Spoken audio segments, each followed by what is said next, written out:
Governor says after years of underinvestment in New Yorkers' mental health, the situation has become so dire, she says it is now a public safety crisis for adults and for children.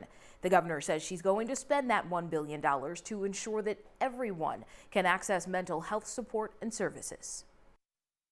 Our children need preventative services now to stop them from needing intensive services in the future. Governor Kathy Hochul says she plans to reduce what she calls unmet mental health needs for New York's children by at least half in the next 5 years. And part of that plan includes adding 1,000 inpatient psychiatric beds across the state, with 150 new beds in state facilities and bringing back 850 psychiatric beds in hospitals. And that is more than half of the beds Hochul says the state has lost since 2014.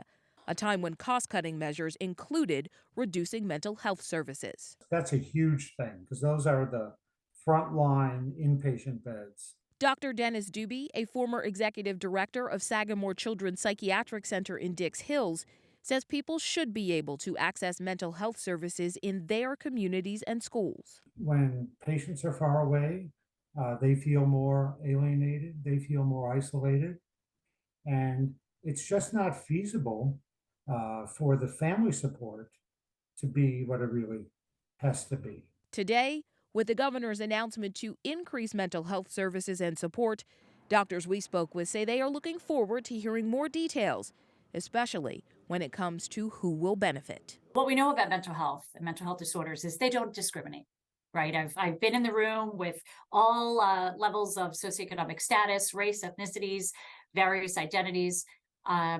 Accessibility is a big one. Support, right? Being able to be connected to the services.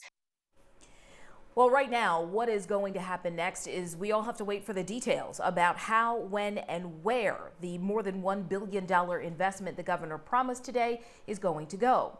The doctors we spoke with say cost is often the reason that some people don't get the mental health services they need.